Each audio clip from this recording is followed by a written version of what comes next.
Hello, welcome back to our channel. तो हम क्या पढ़ रहे थे? हम अपना जीरो चैप्टर स्टार्ट किया था हमने। उससे पहले हमने यूनिट नंबर 1 कंप्लीट कर लिया था, जिसका नाम था यूनिट्स एंड डायमेंशंस। और अब हम कर रहे थे वेक्टर्स। तो वेक्टर्स की इंट्रोडक्शन मैंने बता दी थी, जिसमें मैंने टाइप्स ऑफ वेक्टर्स के बारे में बताया था। और इम्पॉर्टेंट था वहाँ पे यूनिट वेक्टर और एक्सियल वेक्टर, वो मैंने आपको बता दिया था। तो जो आज हम स्टार्ट करने जा रहे हैं, आज हम इसका नेक्स्ट हाफ स्टार्ट करने जा रहे हैं वेक्टर्स का। तो यहाँ पे आज हम पढ़ेंगे लॉज ऑफ वेक्टर, कि जो वेक्टर्स हैं, जो वेक्टर क्वांटिटीज हैं, जैसे फोर्स है, अगर दो फोर्सेस होंगी तो अगर मुझे उनको ऐड करना है तो वो ऑर्डिनरी लॉ से ऐड नहीं होंगे। जैसे अगर फोर्स 10 न्यूटन है, दूसरी 12 न्यूटन है, 10 प्लस 12 करेंगे तो वो 22 न्यूटन ऐसे नहीं होगी। तो वेक्टर्स को अगर मुझे ऐड करना है तो उसके लिए अलग से मुझे कानून पढ़ने पड़ते हैं, ठीक है। और उन कानून को बोला जाता है वेक्टर लॉज ऑफ एडिशन। तो वेक्टर लॉज ऑफ एडिशन, तो आज हमारा टॉपिक है वेक्टर लॉज ऑफ एडिशन। अब वेक्टर लॉज जो है वो टोटल कुल मिला के कितने हैं? वो 3 लॉज हैं जो हमारे सिलेबस में है, ठीक है। तो वेक्टर्स के कितने लॉज हैं जो हम वेक्टर के लॉ पढ़ने जा रहे हैं? हम कितने पढ़ेंगे टोटल? देयर आर 3 लॉज, ठीक है। उन 3 लॉ में से जो पहला लॉ आता है, ठीक है, वो है हमारा ट्राइंगल लॉ। तो हम पहला लॉ पढ़ेंगे जिसका नाम क्या है? Triangle law. अब ये ट्राइंगल लॉ क्या बोलता है? इसकी स्टेटमेंट बड़ी इंपॉर्टेंट है, इसको आपको लर्न करना है, समझना है पहले, फिर उसके बाद लर्न करना है, ठीक है। मैं कुछ चीज़ें लर्न नहीं करनी होती फिजिक्स में, बट मैं इसे कह रहा हूँ लर्न करना। तो इसकी स्टेटमेंट एज इट इज़ जैसे लिखी है वैसे ही आपको समझनी है। अब वेक्टर लॉ क्या बोलता है? वेक्टर लॉ बोलता है कि अगर ये वेक्टर लॉ कौन सा है? Triangle law. तो इसमें ट्राइंगल बनेगी। ये लॉ क्या बोलता है? ये लॉ बोलता है कि if two sides of the triangle, ये एक साइड है, ये दूसरी साइड है ट्राइंगल की, ठीक है। ये बोलता है if two sides of the triangle are taken in the same order. तो क्या बोलता है? अगर दो साइड ट्राइंगल की कैसे हो रही हो? सेम ऑर्डर में ली जाए। कैसे ली जाए? सेम ऑर्डर में। तो सेम ऑर्डर का मतलब समझे। अगर दो साइड्स ट्राइंगल की सेम ऑर्डर में ली जा रही है, इसका मतलब है जहां पे जो पहली वाली एंड हो रही है, वहीं से जो सेकंड वाली है वो स्टार्ट होनी चाहिए, ठीक है। जैसे मैं दो वेक्टर्स ले रहा हूं, एक मेरा लिया मैंने ओ ए वेक्टर, ये ए वेक्टर लिया मैंने, ये दूसरा वेक्टर लिया बी वेक्टर, ठीक है। A B will be the represent the B vector. अगर दो वेक्टर मैंने ले लिए हैं, ठीक है। अगर बोलता है if two vectors are being represented as a two sides of a triangle taken in the same order. ये दो वेक्टर सेम ऑर्डर में है, हाँ। क्यों सेम ऑर्डर में? क्योंकि जहां पे ए खत्म हो रहा है वहीं से बी स्टार्ट हो रहा है। जहां से ए खत्म हो रहा है, जहां पे फर्स्ट एंड हो रहा है, वहीं पे अगर सेकंड स्टार्ट हो, तो इसका मतलब क्या होता है? इसका मतलब होता है सेम ऑर्डर। क्या होता है? कि दोनों वेक्टर्स क्या है? सेम ऑर्डर में है। तो ये आपको यहां से देखना है, ठीक है।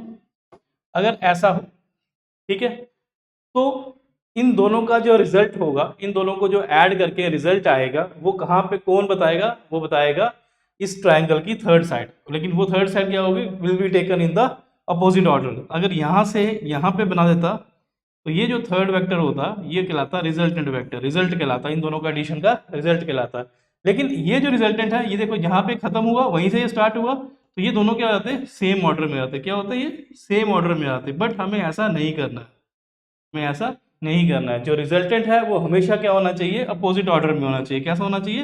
अपोजिट ऑर्डर में होना चाहिए। अगर अपोजिट ऑर्डर मीन्स जहाँ पे ये खत्म हो रहा है, ठीक है, ये इसके अपोजिट डायरेक्शन से आना चाहिए, यहाँ से। तो ये अपोजिट ऑर्डर है, मीन्स जो क्लोजिंग साइड है, जो ये ट्राइंगल की क्लोजिंग साइड है, लेकिन कौन से? अपोजिट ऑर्डर में। जहाँ पे ये खत्म हो रहा है वहां से अगर स्टार्ट नीचे की तरफ आता तो सेम ऑर्डर होता। बट ये क्या है? ये जो अपोजिट ऑर्डर में जो वेक्टर होगा, जिसे आर वेक्टर बोलते हैं, यही कहलाएगा क्या? रिजल्टेंट। तो ट्राइंगल लॉ के मुताबिक अगर if two sides of the triangle, जैसे ओ ए ए बी, ये दो साइड ट्राइंगल है, ये किसको रिप्रेजेंट कर रही है? ये रिप्रेजेंट कर रही है ए वेक्टर को, ये रिप्रेजेंट कर रही है बी वेक्टर को, लेकिन दोनों क्या आने चाहिए? सेम ऑर्डर में। तो देखो यहाँ पे ये क्या है? यहाँ पे खत्म हो रहा है, दूसरा स्टार्ट हो रहा है, तो ये क्या है? सेम ऑर्डर, ठीक है। या आप ऐसे भी बोल सकते हो, अगर ये लाइन है, ठीक है, ये इसके टिप होगी, स्टार्टिंग की पॉइंट टिप होगी, और इस लाइन का ये क्या हो गया? टेल हो गया, ठीक है। मोर ओवर जो ट्राइंगल है इसको टिप टेल मेथड भी बोलते हैं, टिप टेल लॉ भी बोलते हैं। क्यों? देखें तो यहाँ पे क्या हो रहा है? ये ए वेक्टर की क्या है? टिप। ये क्या है? टिप। और वहीं से दूसरे वेक्टर की क्या हो रही है? टेल स्टार्ट हो रही है। तो ये टिप टेल, जहाँ पे टिप टेल हो रहा हो तो इसका मतलब क्या होता है? Same order. तो आप ऐसे भी आ सकते हैं। तो यहाँ पे टिप टेल हो रहा है, इसलिए जो ट्राइंगल लॉ को टिप टेल लॉ भी बोला जाता है। अब इंपॉर्टेंट है यहाँ पे कि ये बोलता क्या है? ट्राइंगल लॉ क्या बोलता है? ठीक है, ट्राइंगल लॉ बोलता है, ये बोलता है कि अगर दो साइड्स ऑफ अ ट्राइंगल, अगर कोई दो साइड है ट्राइंगल की, अगर वो किसी दो वेक्टर्स को रिप्रेजेंट कर रही है जो सेम ऑर्डर में है, देन जो उसकी क्लोजिंग साइड होगी जो अपोजिट डायरेक्शन में ली होगी, जो कौन सी डायरेक्शन में ली होगी, अपोजिट डायरेक्शन में, इंपॉर्टेंट है, वो जो अपोजिट डायरेक्शन में ली होगी साइड, वो साइड किसके बराबर होगी, दैट अपोजिट डायरेक्शन, जो उनका रिजल्टेंट होगा या जो साइड अपोजिट डायरेक्शन में ली होगी, दैट इज वो आर वेक्टर है। ये जो वेक्टर होगा इसका आंसर किसके बराबर होगा, जो दो वेक्टर सेम ऑर्डर में लिए गए हैं उनके सम के बराबर। तो इन शॉर्ट हम बोल सकते हैं if two vectors are being represented as two sides of a triangle taken in the same order, then the third side of the triangle which is taken in the opposite direction will give us the value of the resultant। इन दोनों का जो result है, दो vectors को जो हम add करेंगे उनका रिजल्ट किसके आर के बराबर होगा। तो आर एक क्या होगा, एक वेक्टर।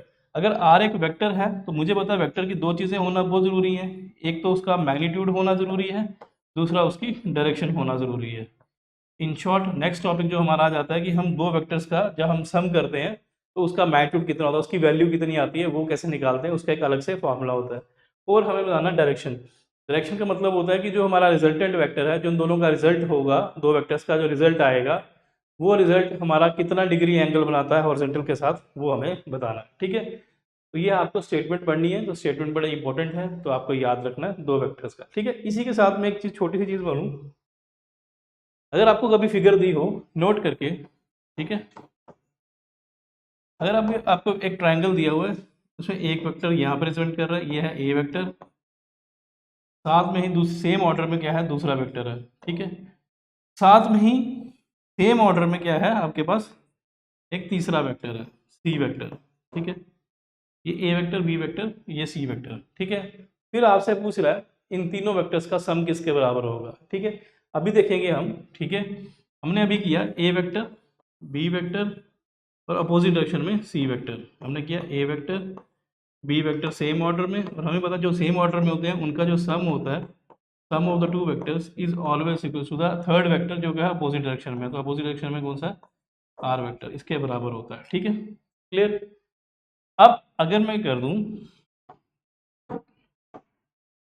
अगर मैं इस आर वेक्टर को, ये तो इस डायरेक्शन में क्या हुआ, अगर इससे मैं अपोजिट डायरेक्शन उल्टा कर दूं, इसको क्या कर दूं, आर वेक्टर को उल्टा कर दूं। अभी यहाँ से उधर जा रहा है, अब इसको मैं वहाँ से उल्टा कर दूं। अगर ये उल्टा कर दूं तो मैं इसे कैसे लिखूंगा, ए वेक्टर प्लस बी वेक्टर, ये तो ऐसे, ये तो आर वेक्टर के बराबर, आर वेक्टर मैंने उल्टा कर दिया, उल्टा कर दिया तो माइनस आर हो जाएगा। आर वेक्टर किसके बराबर होगा, वेक्टर में क्या करना, उल्टा करने की डायरेक्शन चेंज करनी है तो माइनस साइन लगा दिया। माइनस साइन लगा दिया तो यहाँ से ये इस तरफ आ जाएगा, तो ये वेक्टर क्या बन जाएगा, a vector plus b vector plus r vector is equals to 0। तो यहाँ पे एक चीज़ देख रहे हैं आप, अगर ये मैं इसको ऐसा कर दूंगा, ठीक है, तो ये क्या हो जाएगा, ये तीन वेक्टर सेम ऑर्डर में हो जाएंगे। यहाँ पे सेम ऑर्डर टिपटेल हो रहा है, यहाँ पे टिपटेल हो रहा है, सेम ऑर्डर।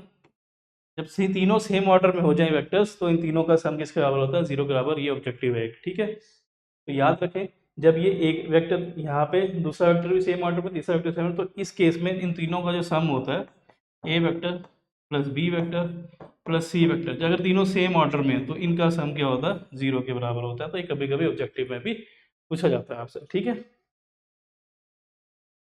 अब मैंने बताया था कि जो भी हमारे पास रिजल्टेंट वेक्टर आ रहा है, ठीक है, उस रिजल्टेंट वेक्टर के बारे में बताया था मैंने कि जो भी रिजल्टेंट वेक्टर होगा वो वेक्टर किसके बराबर होगा, दो वेक्टर्स के सम के बराबर होगा। ठीक है, फिर मैंने बताया था कि रिजल्टेंट वेक्टर है, इसकी दो चीज़ें होंगी। ठीक है, एक इसका होगा मैग्नीट्यूड और एक होगी इसकी डायरेक्शन।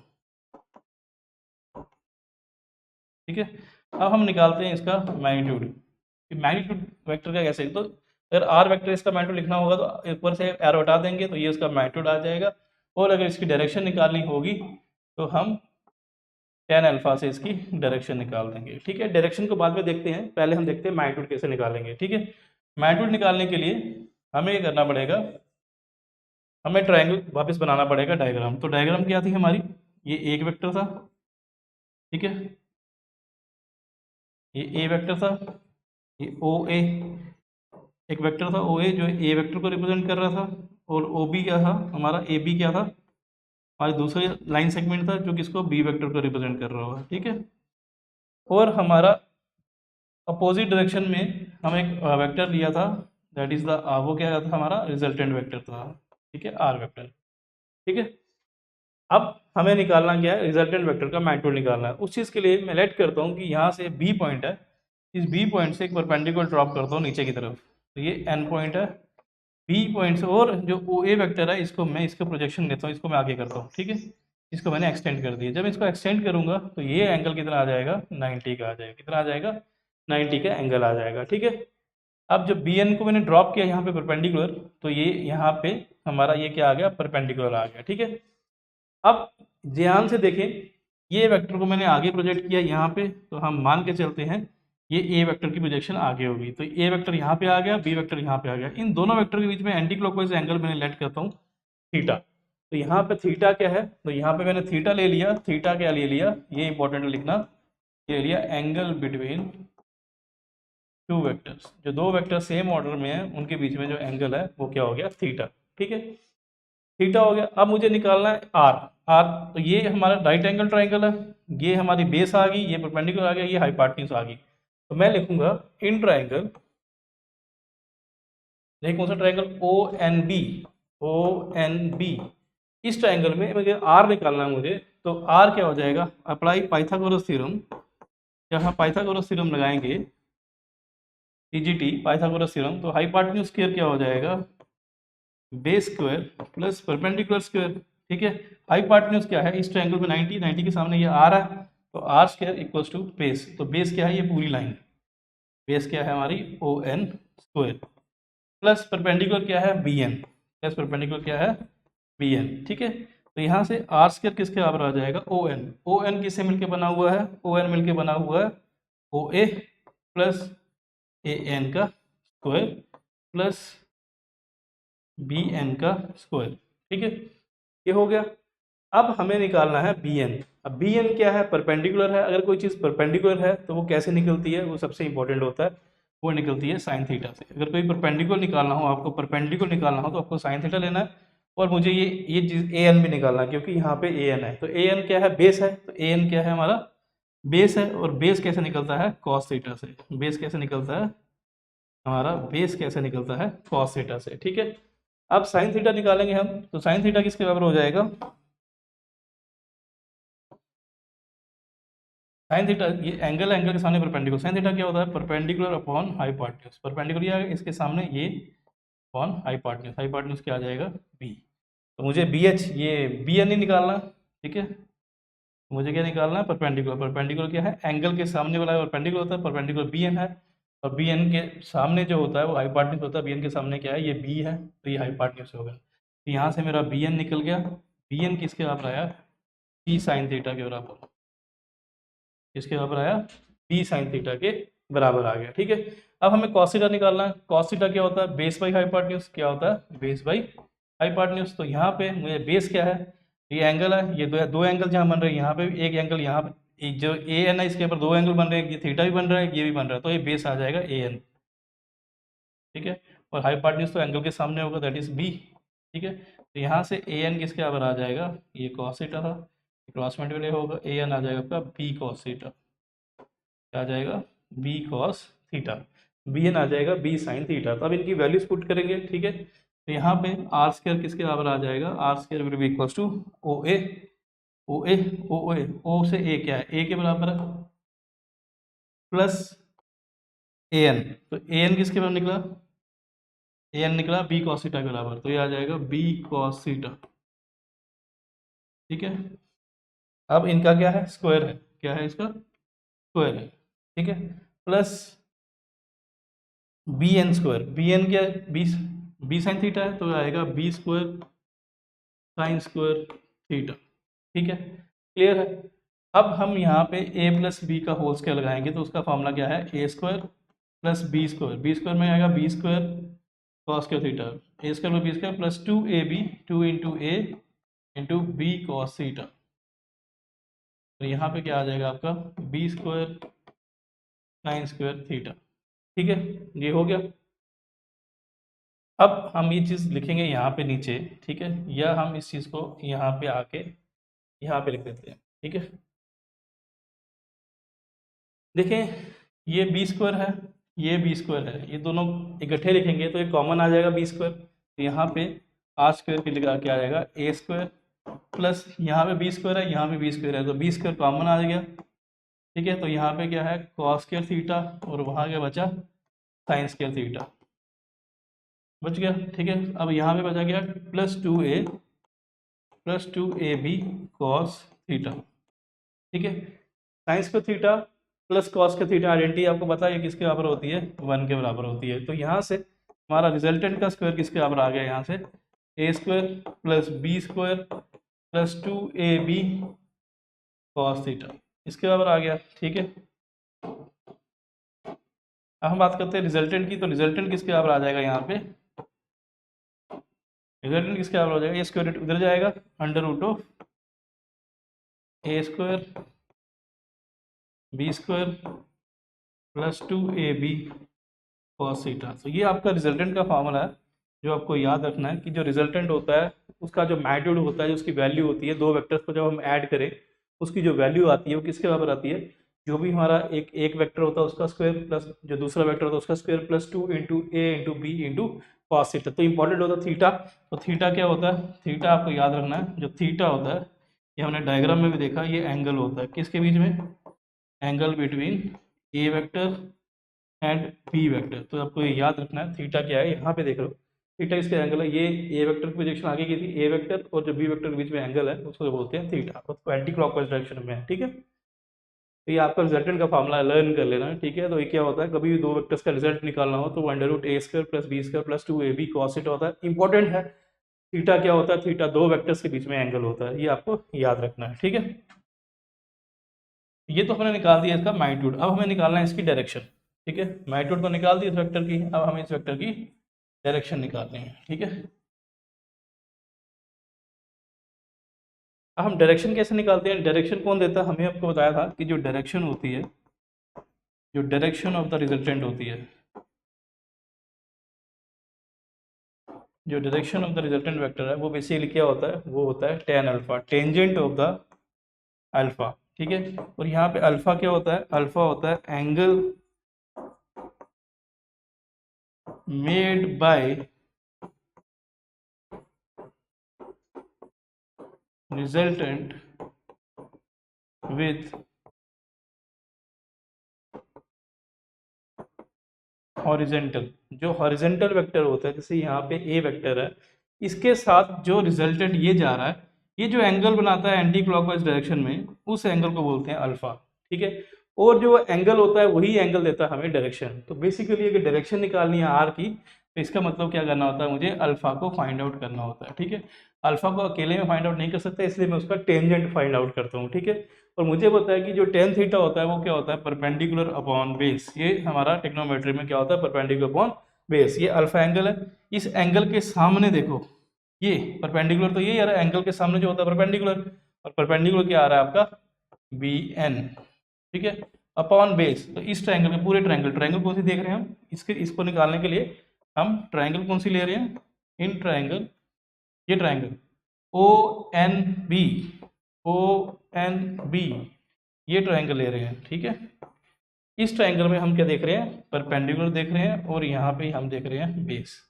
ठीक है, तो इस एंगल के सामने परपेंडिकुलर आ गया बी एन और बेस आ गया ओ एन। बेस क्या आ गया आपका ओ एन। ठीक है, अगर हम निकाला जाए ओ एन निकाला जाए, B N by O N निकाला जाए यहाँ से। ठीक है, बी एन, जो बी एन है वो किसके बराबर है, ये हमारा बी एन अभी हमने निकाला था, किया था बी साइन थीटा के बराबर था, किसके बराबर था, बी साइन थीटा के बराबर था, upon O N. O N क्या है, O A plus A N, इसके बराबर है।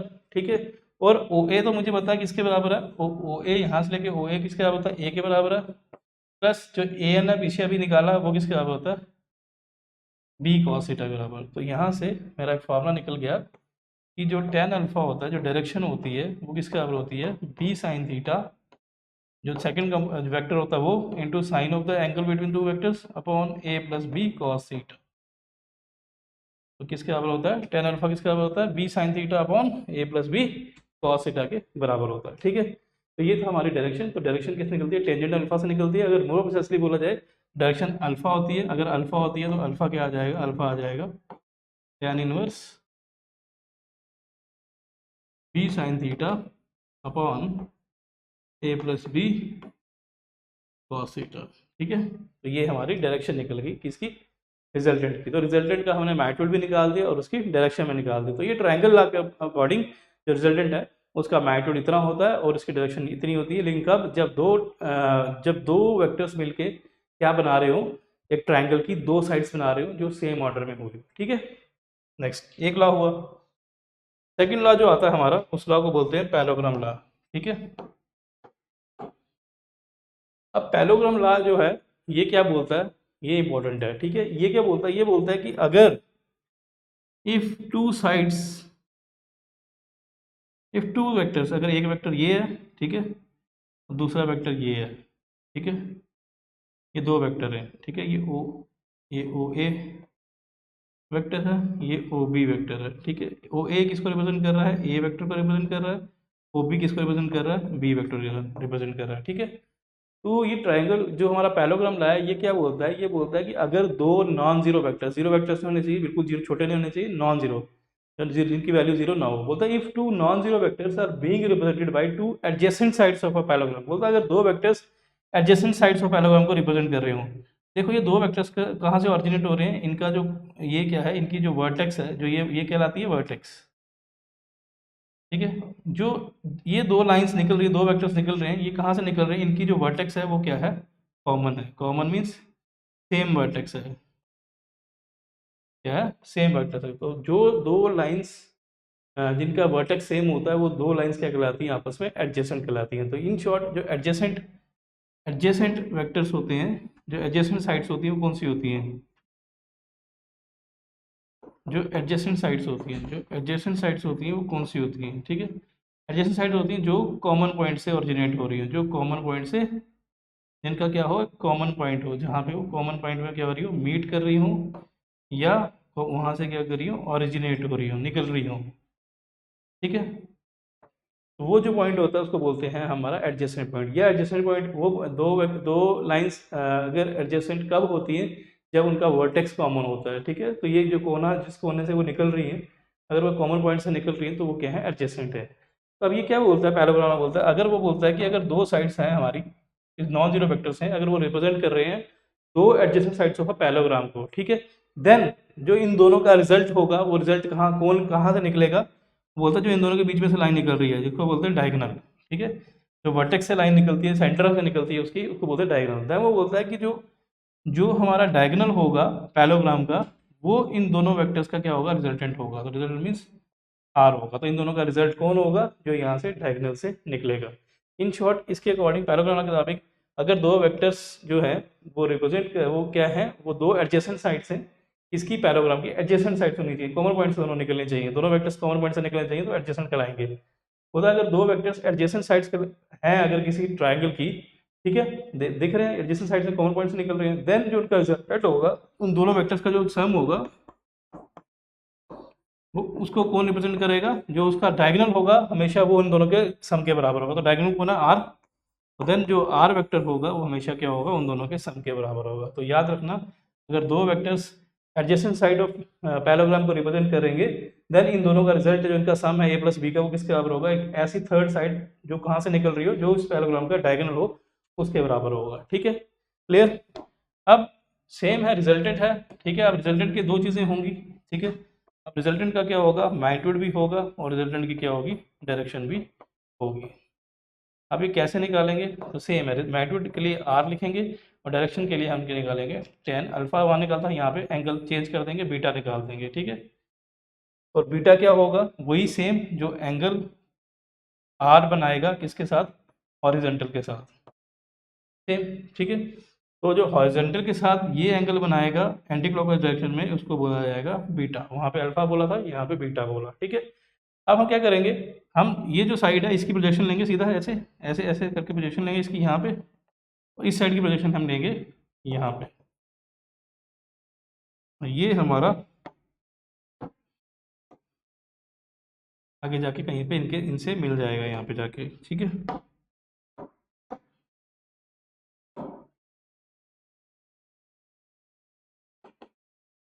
तो अब ये क्या बन गया आपके सामने, पैरेललोग्राम बन गया। जब ये पैरेललोग्राम बन गया, ये रिजल्टेंट हो गया, ठीक है, ये ओ ए ये बी है, ठीक है, ये सी हो जाएगा, ठीक है। फिर क्या करूँगा, मैं सी से यहाँ से एक परपेंडिकुलर ड्रॉप करूँगा नीचे की तरफ, ठीक है। ये परपेंडिकुलर ड्रॉप किया, ये एन पॉइंट मान लूँगा इसको, तो सी एन एक परपेंडिकुलर ड्रॉप करूँगा, ठीक है।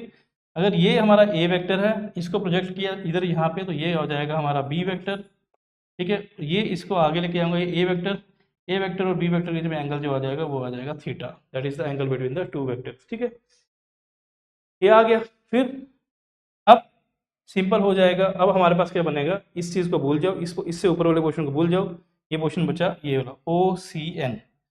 देखो ओ एन सी, जो ट्राइंगल ओ एन सी, ये क्या है हमारे पास, एक राइट एंगल ट्राइंगल है। कौन सी है, राइट एंगल ट्राइंगल है। ठीक है, तो इसमें हम क्या लगाएंगे, पीजीटी लगाएंगे, पाइथागोरस थ्योरम लगाएंगे, ताकि हमारा जो आर है वो निकल जाए। ठीक है, तो अब यहाँ से अगर मुझे आर निकालना है तो मैं आर कैसे निकालूंगा वो देखते हैं। ठीक है,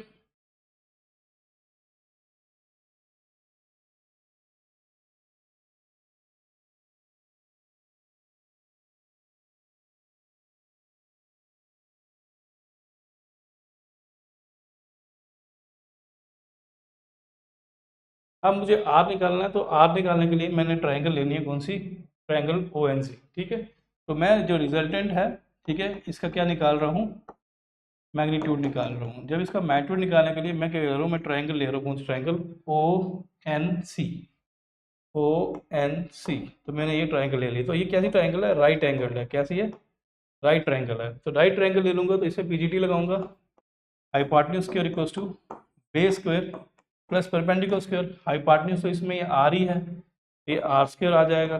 ठीक है, अब हम बेस क्या है यहाँ पे, ओ एन, तो ओ एन यहाँ पे हमारा बेस है, इसका स्क्वायर प्लस परपेंडिकुलर क्या है आपका, सी एन, सी एन का स्क्वायर। ठीक है, अब हम जब आर स्क्वायर लिखेंगे, ठीक है, तो यहाँ पे ओ एन लिखेंगे। ओ से लेके एन तक किसके बराबर होता है, ये होता है O A plus A N का whole square plus C N का होल स्क्वायर। तो सी एन क्या है, मैंने अभी देखो सी एन क्या है, बेसिकली सी एन क्या है,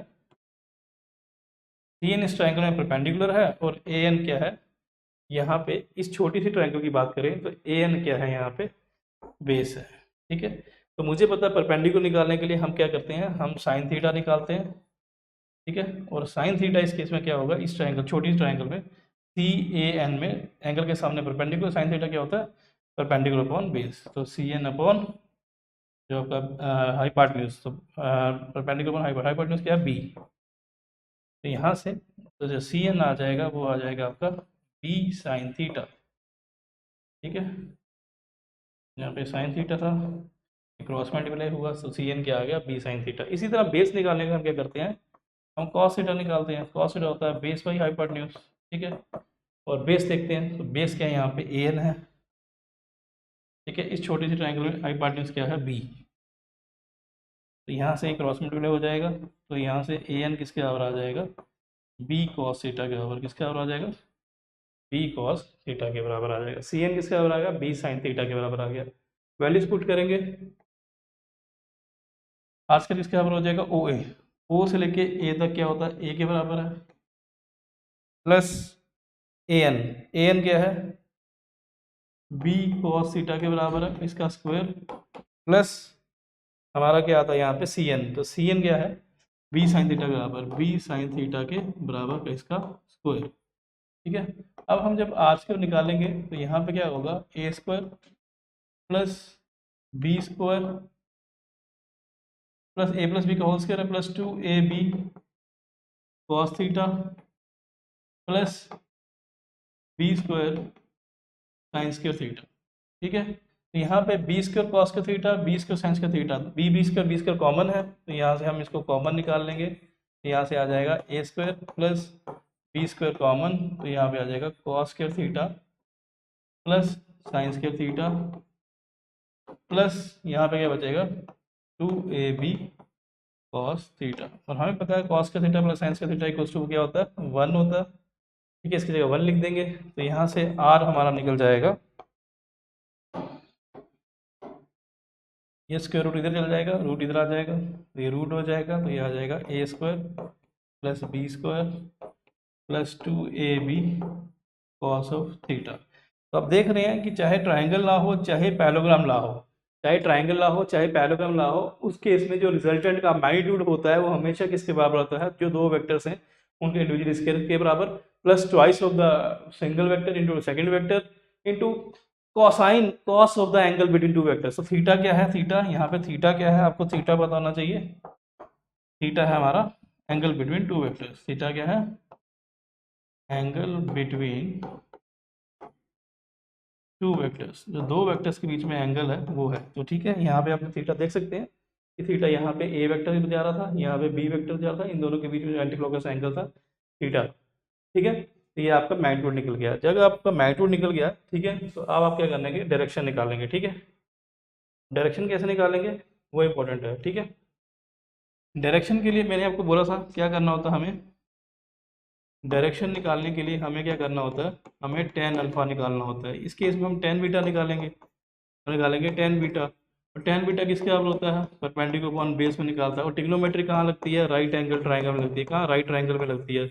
हम टेन बीटा के लिए कौन सा ट्राइंगल लेंगे, जहाँ बीटा बन रहा है, बीटा यहाँ बन रहा है। ये ट्राइंगल कौन सी है, ओ एन सी। तो हम लेंगे ट्राइंगल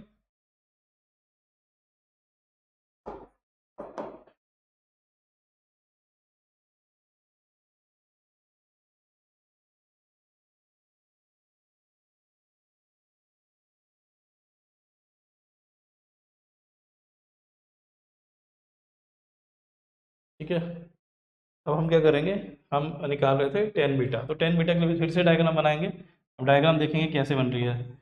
ये एक साइड थी इसकी, ये दूसरी एडजेसेंट साइड थी। ठीक है, और ये जो बीच में लाइन थी ये थी हमारी डायगोनल। ठीक है, और जब ये लाइन, दोनों लाइन, इसकी प्रोजेक्शन हमने यहाँ पे बनाते थे, इसकी प्रोजेक्शन हम यहाँ पे बनाते थे। ठीक है, ठीक है, ये होता था ए वेक्टर, ये होता था बी वेक्टर। ठीक है, और इसी तरह ये वेक्टर हो जाता था ए वेक्टर, और इसी तरह जब ये पैरेलल मूव किया तो ये वेक्टर हो जाता था बी वेक्टर। तो यहाँ से एक परपेंडिकुलर ड्रॉप करते थे, और यहाँ पे एक 90 डिग्री एंगल बनता था, और यहाँ पे जो एंगल बनता था वो होता था अल्फा। ठीक है, और ये जो हम निकालते थे जब ये साइन थीटा से, तो ये आता था बी साइन थीटा, और यहाँ पे ये क्या आता था, ये आता था ए कॉस थीटा। ठीक है, सॉरी, ये आता था आपका बी कॉस थीटा। ठीक है, अब टेन अल्फा निकालने थे, टेन अल्फा के लिए हम राइट एंगल ट्रायंगल ले रहे थे। अगर ये ओ है, ये अगर ये बी है, ये अगर ओ है, ये ए है, ये बी है, ये सी है, तो हम राइट एंगल ट्रायंगल लेते थे। डायरेक्शन के लिए, हम डायरेक्शन निकालने के लिए क्या करते थे, हम लेते थे टेन ऑफ बीटा।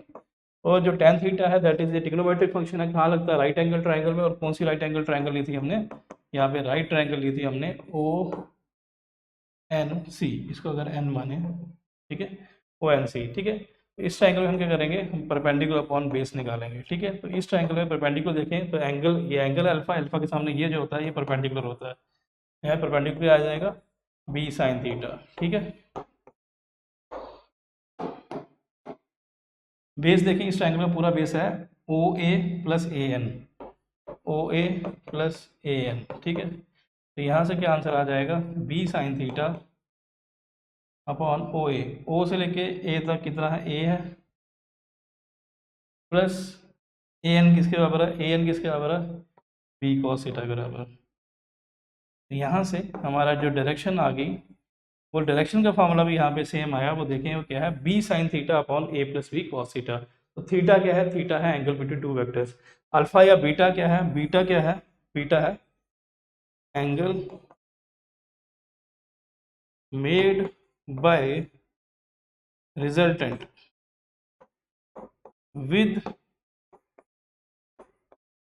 हॉरिजॉन्टल, जो हॉरिजॉन्टल के साथ जो एंगल बनाया है, ठीक है, वो है हमारा कौन, बीटा। तो ये आपका यहाँ था, ये था हमारा छोटा सा टॉपिक जिसमें हमने पैरेललोग्राम पढ़ा। और वो कैसे बोलता है कि अगर दो वेक्टर्स किसी पैरेललोग्राम की एडजेसेंट साइड्स को रिप्रेजेंट कर रहे हैं, देन जो उसके बीच में से लाइन निकल रही है, जो उसका डायगोनल है, वो डायगोनल हमेशा क्या रिप्रेजेंट करेगा, रिजल्टेंट को। ठीक है, अब इसके कुछ स्पेशल केस हैं, हम स्पेशल केस पढ़ते हैं। स्पेशल केस है,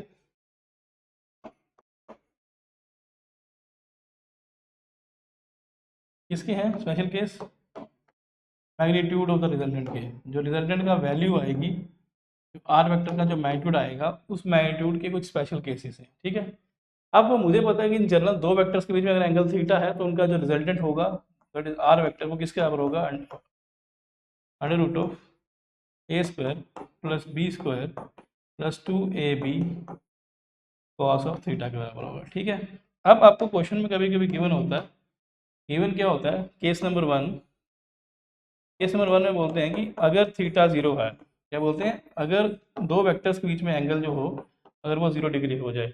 इसका क्या मतलब होता है, दो वेक्टर्स के बीच में एंगल 0 डिग्री हो जाए, इसका मतलब क्या है कि जो दो वेक्टर्स हैं वो आपस में पैरेलल हैं। क्या है, दो वेक्टर्स हैं दे आर पैरेलल, वो क्या है, पैरेलल है। अगर दो वेक्टर्स पैरेलल हो गए, ठीक है, सपोज ये एक वेक्टर है, ये दूसरा वेक्टर है, अगर दो वेक्टर ऐसे हो गए, इस केस में उनका रिजल्ट जो रिजल्टेंट होगा वो कहाँ पे होगा।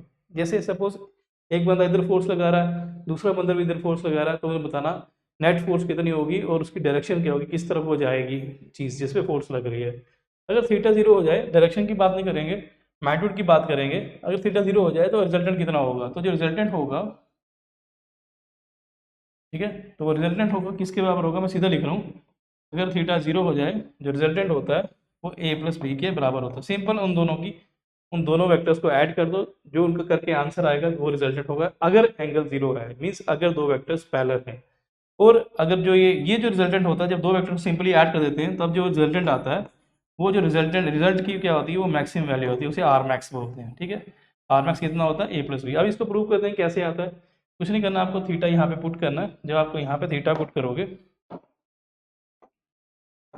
यहाँ पे जब रिजल्टेंट है, आपका रिजल्टेंट जो हो जाएगा वो किसके बराबर हो जाएगा, under root of A square plus B square plus 2ab cos of 0। Cos 0 किसके बराबर होता है, कॉस 0 होता है 1 के बराबर। ठीक है, ये पूरा 1 हो जाएगा। ये a square plus B square plus 2ab, ये किसके बराबर हो जाएगा, a square plus B square plus 2ab।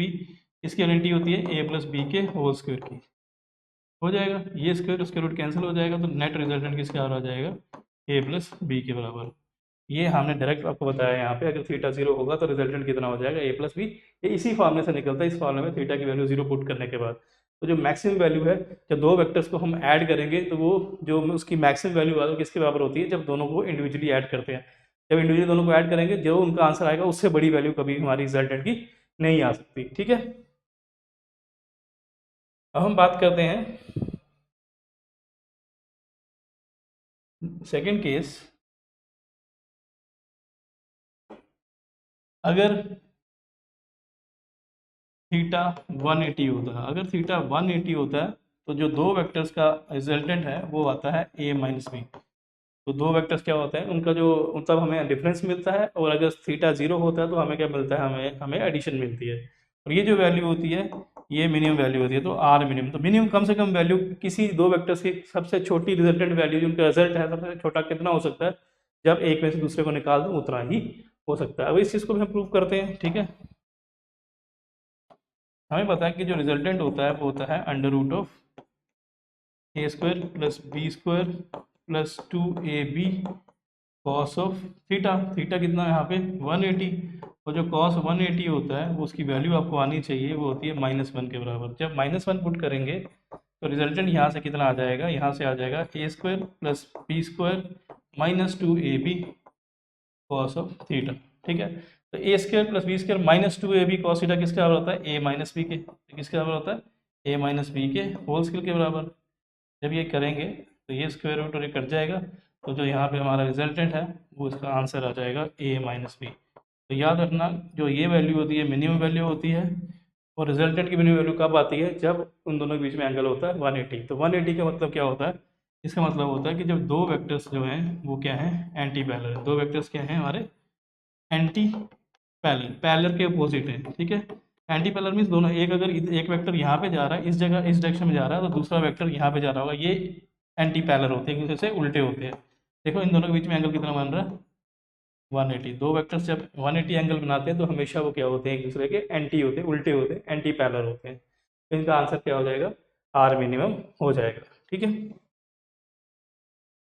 तीसरा स्पेशल केस है कि अगर दो वेक्टर्स के बीच में एंगल 90 डिग्री आ जाए। अगर 90 डिग्री एंगल आ जाए तो उनका जो रिजल्टेंट है वो उसका आंसर क्या होता है, under root of A square plus B square. ये उसके रिजल्टेंट की वैल्यू होती है, ये आपको याद रखनी है। कैसे, देखें,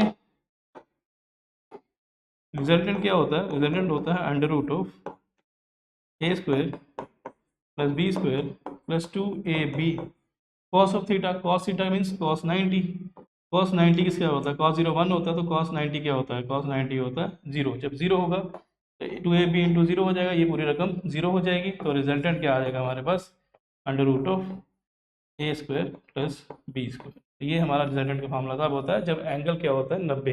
एंगल 90 का मतलब क्या होता है, दो वेक्टर्स क्या हैं,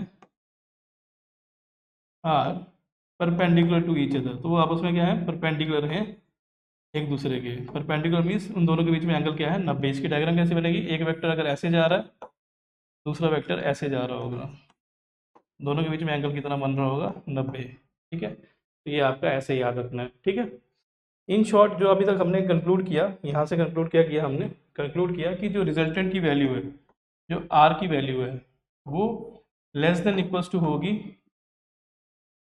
आर मैक्स के। ठीक है, और आर की वैल्यू ग्रेटर देन इक्वल होगी आर मिनिमम के। ठीक है, ये हमारी रिजल्टेंट की वैल्यू आ गई। ठीक है, इसका क्या मतलब है, इसका मतलब है कि जो रिजल्टेंट की वैल्यू है, आर की वैल्यू है, वो हमेशा बड़ी होगी किससे, ए माइनस बी से, दोनों दो वेक्टर्स के माइनस डिफरेंस से। ठीक है, और छोटी होगी कितनी, किस छोटी या बराबर होगी ए प्लस बी के। ठीक है, तो ये आपका रिजल्टेंट का जो हमारा रिजल्टेंट का मैग्नीट्यूड था, रिजल्टेंट की वैल्यू कहाँ से कहाँ लाई करती है वो मैंने आपको बता दी, दो वेक्टर्स का सम करके, दो वेक्टर्स का डिफरेंस करके। ठीक है,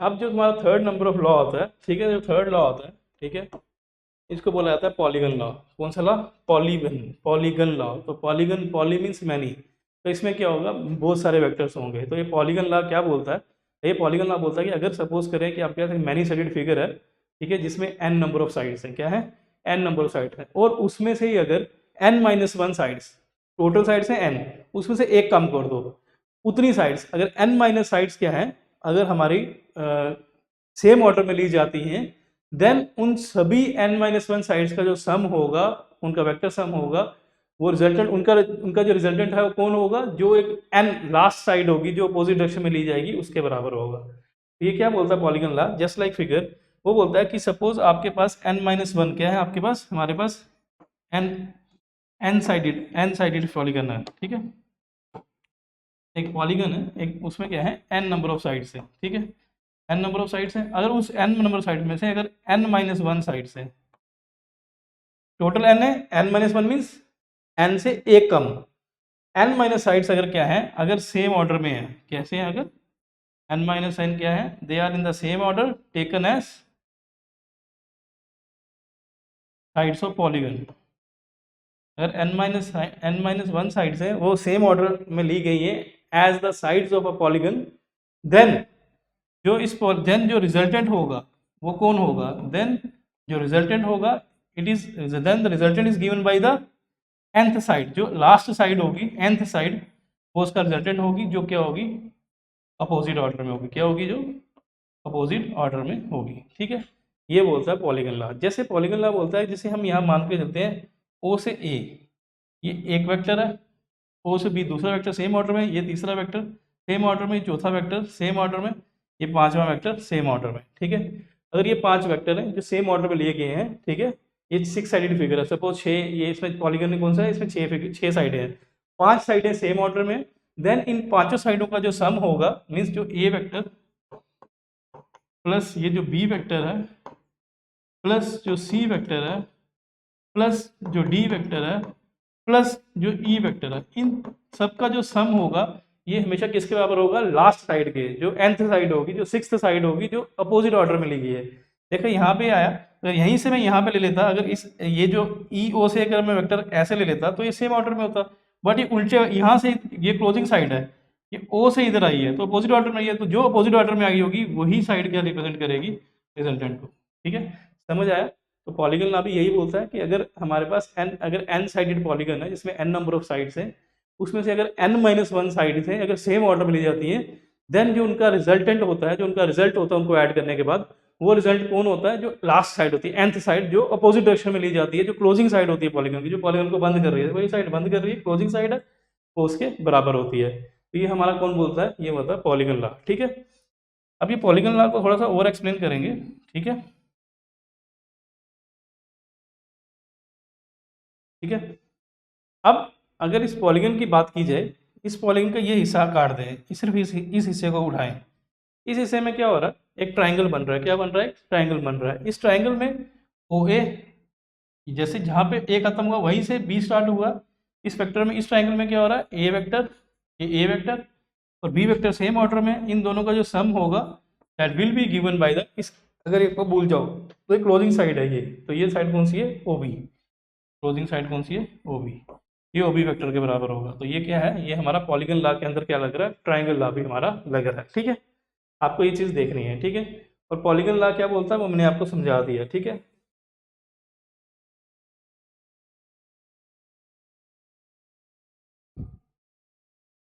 अब कुछ रिजल्ट्स हैं, फाइनल रिजल्ट्स हैं जो आपको याद रखने हैं। तो पहला रिजल्ट जो याद रखना है वो क्या है, वो ये बोल रहा है कि जो रिजल्टेंट है दो अनइक्वल वेक्टर्स का क्या नॉट बी जीरो, कि दो अनइक्वल वेक्टर्स का रिजल्टेंट जीरो नहीं हो सकता। तो मुझे पता है कि जो रिजल्टेंट है वो किसके बराबर होता है, वो या तो होता है ए प्लस बी के बराबर मैक्सिमम वैल्यू, और ए रिजल्टेंट होता है ए माइनस बी के बराबर। ठीक है, अब वो बोलता है कि अगर रिजल्टेंट को जीरो करना है, जीरो तभी होगा जब हमारा ए इक्वल्स टू बी होगा, जब दोनों वेक्टर्स आपस में क्या होंगे, बराबर होंगे। तो वो भी बात बोल रहा है कि दो अनइक्वल वेक्टर्स, अगर दो वेक्टर्स हैं जो आपस में बराबर कभी नहीं है, अगर कभी बराबर नहीं होंगे तो उनका रिजल्टेंट भी कभी जीरो नहीं हो सकता। रिजल्टेंट जीरो कब होगा, रिजल्टेंट जीरो कब होगा, रिजल्टेंट जीरो तभी होगा जब हमारा ए और बी दो वेक्टर्स आपस में बराबर होंगे। तो resultant of two unequal vectors can not be zero, जो दो अनइक्वल वेक्टर्स हैं, जो वेक्टर्स आपस में बराबर नहीं है, उनका रिजल्टेंट जीरो नहीं हो सकता। ठीक है, नेक्स्ट क्या बोल रहा है ये,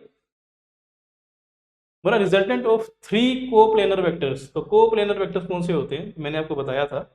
को means same, co means same, planar means plane, same plane में। और प्लेन क्या होता है, प्लेन होता है टू डायमेंशन। ठीक है, टू डायमेंशन, कोई भी दो डायमेंशन चीज होती है उसको प्लेन बोलते हैं। तो बोलता है कि अगर तीन को प्लेनर वेक्टर्स हैं सेम प्लेन में लाई कर रहे हैं, तीन प्लेनर, वो कभी कभी जीरो होते हैं, कभी कभी जीरो नहीं होते। तो इसकी एग्जाम्पल है, सपोज ये हमारा कॉपी का पेज है। ठीक है, ये एक प्लेन हो गया।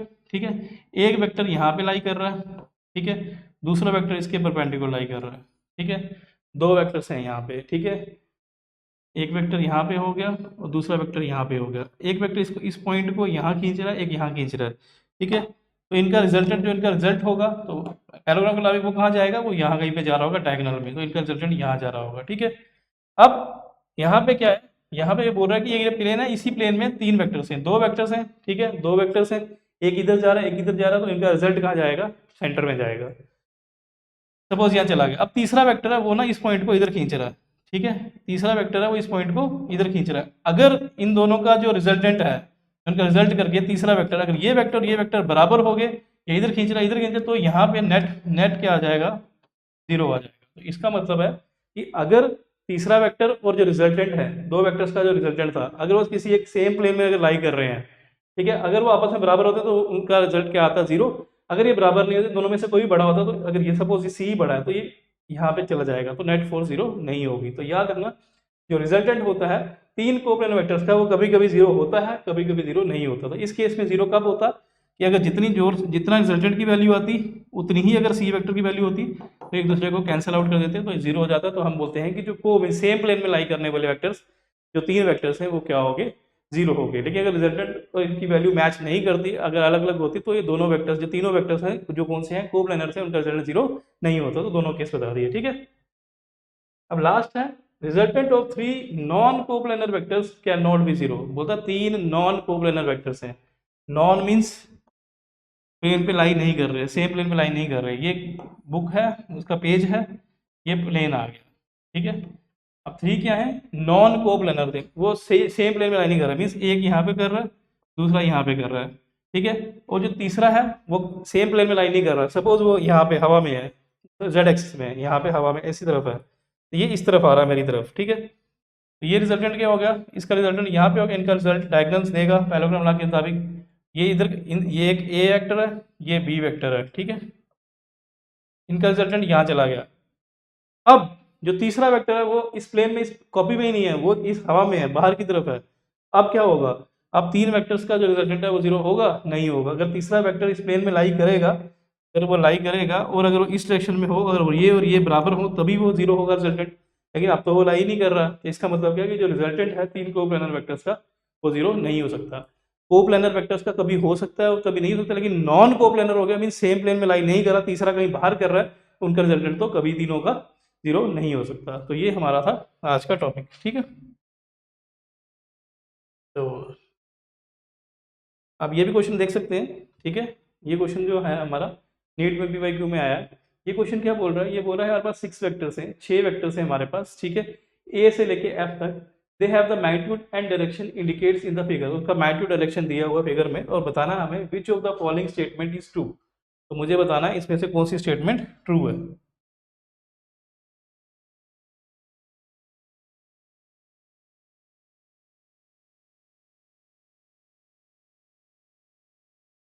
ठीक है, तो ये देखेंगे आप, ठीक है। अब देखो जैसे ऐसे क्वेश्चन आए ना, फिगर वाले क्वेश्चन, जब फिगर वाले क्वेश्चन आए तो आपको जो उसके ऑब्जेक्टिव है उनको देखना होता है, ठीक है।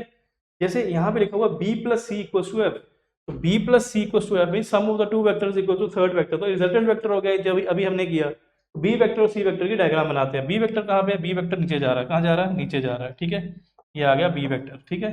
अब सी वेक्टर कहाँ पे है, सी वेक्टर उधर की तरफ जा रहा है, सी की वेक्टर इधर की तरफ जा रहा है, तो ये आ गया हमारा सी वेक्टर, ठीक है। तो ये कॉमन पॉइंट आ गया, इस पॉइंट से निकल रहा है, ये पैरेललोग्राम बन गया, तो इसका डायगोनल होना चाहिए यहाँ पे। तो यहाँ पे किसके बराबर होना चाहिए, एफ के बराबर, तो एफ कहाँ पे आना चाहिए, नीचे की तरफ। तो फिगर में देखो एफ कहाँ पे है, एफ तो ऊपर की तरफ है, ये तो नीचे की तरफ जा रहा है, तो इसमें ये ऑप्शन हमारा गलत हो गया, ठीक है। सेकंड ऑप्शन आप चेक करते हैं, ठीक है। सेकंड ऑप्शन है डी प्लस सी, जो डी और सी का सम करके एफ के बराबर आना चाहिए। डी कहाँ पे है, ये ऊपर की तरफ जा रहा है, डी ऊपर की तरफ जा रहा है, ठीक है, ठीक है। और सी कहाँ पे है, सी सी सी, ये सी यहाँ पे जा रहा है, इधर जा रहा है, इनका रिजल्ट तो यहाँ पे आना चाहिए, लेकिन फोर्स तो इधर जा रहा है कहीं पे, तो ये गलत, ये भी गलत हो गया, तो ये भी गलत हो गया, ठीक है। अब आता है D plus E equal to F, D D कहाँ जा रहा है, ऊपर की तरफ जा रहा है, ठीक है। डी कहाँ जा रहा है, ऊपर की तरफ जा रहा है। ई कहाँ जा रहा है, ई इधर जा रहा है। रिजल्टेंट का आएगा डायगोनल इधर बीच में आएगा, तो देखो फोर्स भी तो ये एफ है, एफ ही तो इधर आ रहा है, तो एफ भी तो इधर आ रहा है, तो ये एफ आ गया, तो ये हमारा आंसर ठीक हो गया, तो सी विल बी द आंसर। तो ये क्वेश्चन आपने ऐसे करने हैं। ऐसे डी पार्ट को भी चेक कर लो, बी प्लस ई, बी कहाँ पे जा रहा है, नीचे की तरफ, बी जा रहा है नीचे की तरफ, ठीक है। ई कहाँ जा रहा है, ई जा रहा है यहाँ की तरफ, तो इसका रिजल्ट का आएगा यहाँ की तरफ। तो लेकिन फोर्स हमारा कहाँ जा रहा है, ये एफ एफ कहाँ जा रहा है, नीचे से ऊपर जा रहा है, तो ये तो इधर से इधर आ रहा है, ये आंसर गलत हो जाएगा, तो आंसर हमारा सी रहेगा, ठीक है। इसी तरह ये क्वेश्चन है, ये क्वेश्चन भी सेम इसी तरह क्वेश्चन है ये, इसको क्वेश्चन को देखते हैं,